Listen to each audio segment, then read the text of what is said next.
الله على محمد صلى الله مصطفیٰ جانے رحمت پہ لاکھوں سلام شمع بز میں ہدایت پہ لاکھوں سلام مصطفیٰ جانے رحمت پہ لاکھوں سلام شمع بز میں ہدایت پہ لاکھوں سلام جلوہ گر ہو گیا ہے حلیمہ کا چاند اب تو ججتا نہیں ہے یہ دنیا کا چاند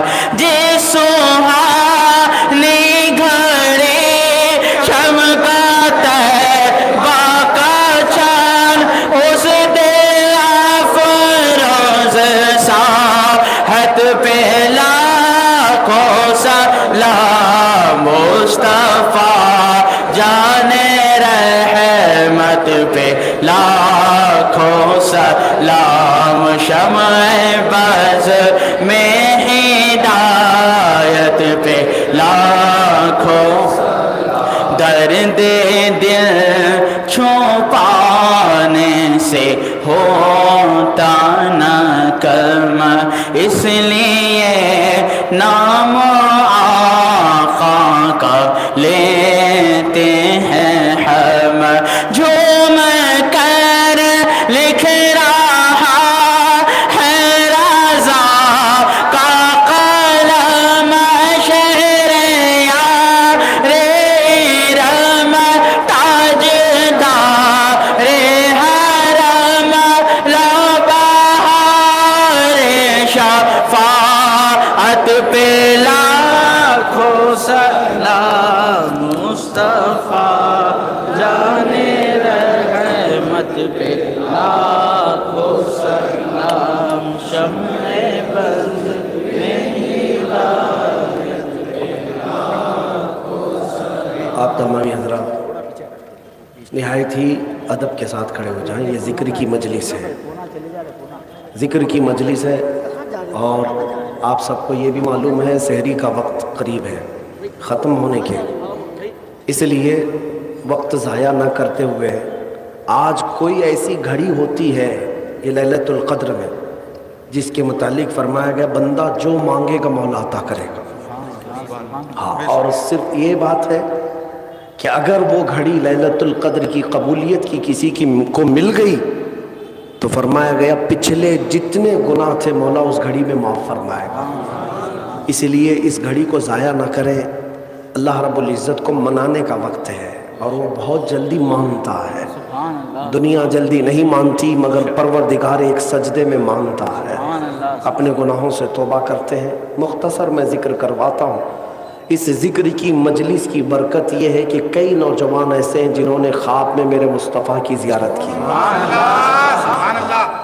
اگر دل حاضر رہے تو انشاءاللہ العزیز کل اس مجمع سے کوئی نہ کوئی ایسا خوش نصیب ضرور ہوگا جس کو میرے مصطفیٰ نوازیں گے انشاءاللہ۔ بلکہ ہم سب تمنا یہی کرتے ہیں یا رسول اللہ، سنا ہے آپ ہر عاشق کے گھر تشریف لاتے ہیں، میرے گھر میں بھی ہو جائے چراغاں یا رسول اللہ۔ آؤ اللہ رب العزت کی بارگاہ میں توجہ انہماک کے ساتھ ذکر پاک کرتے ہیں۔ جب یہ بندہ ذکر کرتا ہے تو دلوں پر جمع ہوا میل گناہوں کا نکل جاتا ہے اور وہ پاک ہوتا ہے، اور رب تبارک و تعالی اس بندے سے راضی ہوتا ہے۔ ایک بات یاد رکھیں، رب نہ چاہے تو کسی کی زبان پر وہ اپنے ذکر کی توفیق بھی نہیں دیتا۔ اگر وہ آج کی رات تمہیں اپنے ذکر کی توفیق بخش رہا ہے تو یہ سمجھ لینا وہ رحمان تمہیں آج معاف کرنے کے لیے بلایا ہے، تمہیں اپنے پاس عطا کرنے کے لیے بلایا ہے، ورنہ اتنی رات کو لاکھوں لوگ اور بھی ہوں گے۔ تمہیں اگر یہ سعادت مل رہی ہے تو مخصوص لوگ ہو آپ جنہیں اللہ تعالیٰ اپنے دربار میں کھڑے رہنے کی سعادت بخشی ہے۔ آؤ